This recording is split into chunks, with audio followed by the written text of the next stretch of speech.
አርቲስቶቻችን ሰርጀሪ ሲሰሩ የማያስተውሉትና ይዞባቸው የሚመጣው ጣጣ ፈጣሪ የተሰጣቸውን ውበት በሰው ሰራሽ ነገር ሲያስቀይሩ የሚያመጣባቸው በሽታና የአይምሮ ጭንቀት ፕላስቲክ ሰርጀሪ ተሰሩ የኢትዮጵያን አርቲስቶችና ያወጡትን እጅግ ውድ ገንዘብ አሁን እየተለመደና እጅግ አነጋጋሪ እየሆነ የመጣው የፕላስቲክ ሰርጀሪ በዛሬው ጉዳያችን በደንብ እናብራራቸዋለን። ፈጣሪ የሰጣቸው ውበት አልበቃ ብሏቸው ሰርጀሪ ተሰሩ 10 የሀገራችን ዝነኞች በፎቶ ማስረጃ በመታገዝ የምናሳያቸው ይሆናል። አንዳንዶች ከንፈራቸውን ሲያሰሩ ሌሎች ደግሞ ቡት ሊፍት የተባለውን የመቀመጫ እንዲሁም ደግሞ ጥርሳቸውን፣ ቆዳቸውን፣ ጸጉራቸውንና ሌሎችንም ሲያሰሩ አይተናል። እኛም ይሄ ሰርጀሪ እንዴት እንደሚሰራና የሚያስከፍለውን እጅግ ውድ ገንዘብ ጥናት አድርገን ያገኘነውን መረጃ በቪዲዮአችንም እናካፍላችሁ ይሆናል። ውድ ቤተሰቦቻችን እውነት እነዚህ አርቲስቶች የሚያደርጉት ነገር ተገቢ ነው? የፈጣሪን ስራ መቃወም አይሆንም? ሐሳባችሁን በኮሜንት ሴክሽን ላይ አካፍሉን።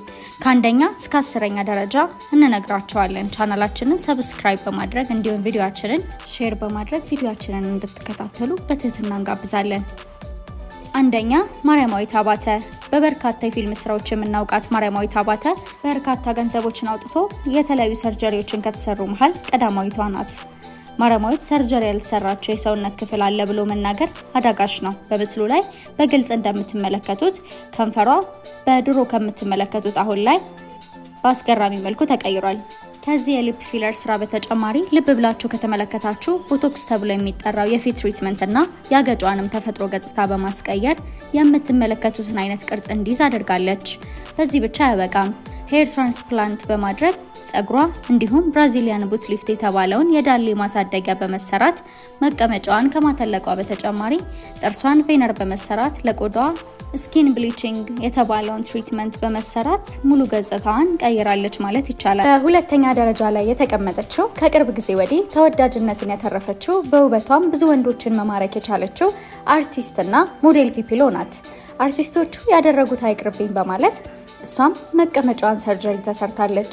ይሄ ነገር ለጊዜው ውበትን ቢሰጥም ይዞት የሚመጣው ጣጣ ግን ከፍተኛ ነው። በህክምና ብዙ ሰዎች ጉዳት ሲደርስባቸው በውጭ ሀገራት ላይ ተመልክተናል። የእናንተን ሐሳብ አስቀምጡልን። ሃናን ታሪክ ሀብታም ከሚባሉ የሀገራችን አርቲስቶች መሃል የምትመደበውና እጅግ የተንደላቀቀ ኑሮ ነው የምትኖረው ሃናን ይህን ማድረጓ አያስገርም ይሆናል። ነገር ግን ብዙዎች በተፈጥሮም ቢሆን እኮ ቆንጆ ናት ምናታ ነው ይህንን የምታደርገው ሲሉ ይደመጣል። ሃናን ከተሰራቻቸው የኮስሞቲክስ ሰርጀሪዎች መካከል የመጀመሪያው የዳሌ ሰርጀሪ ሲሆን በምስሉ ላይ እንደምታዩት ዳሌዋ ከዚህ ወደዚህ ሊቀየር ችሏል። ከዚህ በተጨማሪ ግንባሯ አካባቢ የጸጉር ትራንስፕላንት ስታደርግ ከንፈሯን በማሰራት በፊት ከነበረበት ገጽታ ወደዚህ ልትቀይር በቅታለች። ሌላው ደግሞ የተለመደ የጥርስ ቬነር ነው። በሶስተኛ ደረጃ የምናገኘው ዳናይት መክብብ በአጋጣሚ ቃና ቴሌቪዥንን ተቀላቅላ በአጭር ጊዜ ውስጥ የሀብት ማማ ላይ ልትቀመጥ የቻለችው ዳናይት ወይም በቤተሰቦቿ አጠራር ወላንሳ ሌላኛዋ ገጽታዋን በኮስሞቲክስ ሰርጀሪ የቀየረች ተጠቃሽ እንስት ናት። ብራዚሊያን ቦትል ሊፍት ወይም ደግሞ የዳሌ ሰርጀሪ በማድረግ እንደምትመለከቱት መቀመጫዋ ላይ ትልቅ ለውጥ ልትፈጥር ችላለች። ከዚህ የዳሌ ሰርጀሪ በተጨማሪ ቆዳን ማንጻት ወይም ስኪን ብሊቺንግ እንደተሰራች በግልጽ የሚታይ ነው። በሃሽታግ ፕሮግራም የተወደደችው ዳናይት የሰውነት ማስተካከያዋ በዚህ ብቻ ያበቃም። ፌስ ኤንድ ብሮ ሊፍት እንዲሁም ቦቶክስ የተባለ የፊት ትሪትመንቶችም የፊቷን ገጽታ በአስገራሚ ሁኔታ ቀይራዋለች። ከንፈሯንና ጥርሷን እንደተሰራች በምስሉ ላይ በግልጽ መመልከት ትችላላችሁ። በዚህ ዝርዝርም 3ኛ ላይ ልትቀመጥ ትችላለች። በአራተኛ ደረጃ የምናገኘው እፀህይወት አበበ ገና በለጋ እድሜዋ የአርቱን ዓለም በመቀላቀል በርካታ ስራዎች ላይ ተሳተፈችው እንዲሁም በተለያዩ ቢዝነሶች ላይ በመሳተፍ ሀብት ልታካበት የቻለችው ተወዳጇ ሞዴልና ተዋናይ እፀህይወት አበበ በተሰራቸው የተለያዩ ሰርጀሪ መካከል 4ኛ ላይ አስቀምጣናታል። ከነዚህ ከተሰራቻቸው ሰርጀሪ መካከል አንደኛ የዳሌ ማተለቂያ ሰርጀሪ ወይም ታሚታክ ወይም ሊፖሳክሽን የተባለ ከሆነ የሰውነት ክፍል አላስፈላጊ የስብ ክምችትን የማስወገድ ሰርጀሪ ተጠቃሾቹ ናቸው። በምስሉ ላይ እንደምትመለከቱት የወገቡ ቅጥነት በእጅጉ ተቀይሮ ይታያል። በእርግጥ እፀህይወት ጂም ከሚያዘወትሩ የሀገራችንን አርቲስቶች መሃል ተጠቃሽ ናት። ሆኖም ከቅርብ ሰዎቿ ባገኘነው ሚስጥር ለውጧ የስፖርት ብቻ እንዳልሆነ ልናረጋግጥ ችለናል። ከዚህ የወገብና የዳሌ ማስተካከያ በተጨማሪ ስኪን ብሊቺንግ ወይም ቆዳን ማንጣት፣ የከንፈር ኢንጀክሽን ወይም ቦቶክስ ፊት ላይ የሚገኙ ጡንቻዎችን ማስተካከል ሌሎች ተጠቃሽ የፀህይወት ለውጦች ናቸው። 5ኛ ማህደር አሰፋ አርቱ ያመጣላቸውን እድል በመጠቀም ከሀብታም ጋር ተዋውቀው ህይወታቸውን ከቀየሩ የሀገራችን አርቲስቶች መሃል ማህደር ቀዳማዊዋ ናት ብንል ማጋነን አይሆንም። ከሀገራችን ቁጥር 1 ቱጃር ሼህ መሐመድ አላሙዲን ጋር ያላት ግንኙነት የአደባባይ ሚስጥር ነው። ምንም እንኳን ገና ወደ ኪነ ጥበቡ ዓለም እንደመጣች በነበራት የተፈጥሮ ውበት ብዙዎችን ብትማርክም እሷ ግን ይህ አልበቃትም ነበር። በዝርዝራችን ቀደም ብለን እንደነገርናቸው አርቲስቶች ሁሉ ማህደርም ብራዚሊያን ቦትል ሊፍት የተባለውን የኮስሞቲክ ሰርጀሪ በመሰራት በምስሉ ላይ እንደምታዩት ለውጥ ልታመጣ በቅታለች። ምንም እንኳን አንዳንዶች ይህ በወሊድ ምክንያት ሊፈጠር የሚችል የሰውነት ለውጥ ነው ቢሉም በእነዚህ በሁለት ዓመታት ልዩነት በተለቀቁ ፎቶዎች ላይ በግልጽ ሰርጀሪ መሆኑ ያስታውቃል። ከዚህ የዳሌ ሰርጀሪ በተጨማሪ ብሬስት አግመንቴሽን የተባለውን ወይም ደግሞ ጡት ለማተለቅ የሚደረግ ሰርጀሪ ተሰርታለች። በዚህም በዝርዝራችን 5ኛ ደረጃ ላይ ልትቀመጥ ችላለች።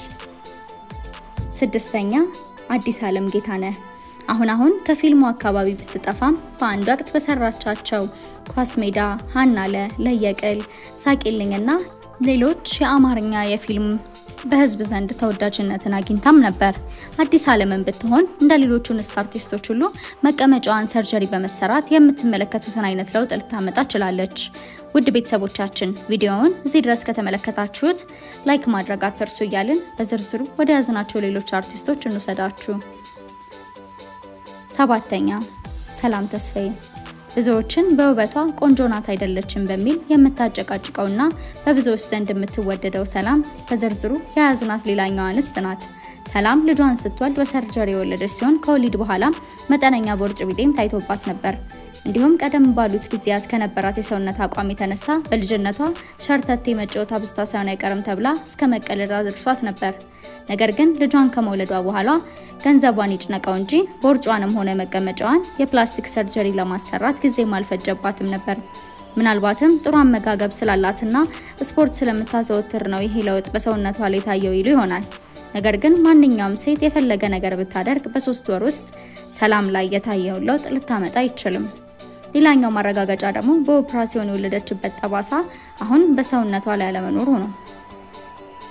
8ኛ ብስራት ገመቹ የብስራት ገመቹ ለውጥ ከመቀመጫ የሚያስነሳና እጅን በአፍ የሚያስጨነው ብንል ምንም ማጋነን የለውም።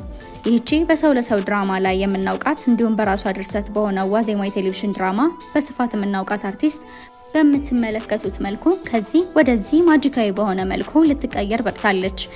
9 የማርያም ወርቅ ወይም ማርሴል የሜካፕ አርቲስት ስትሆን የተለያዩ ሀገራችንን ዝነኞች ሜካፕ በመስራት ትታወቃለች።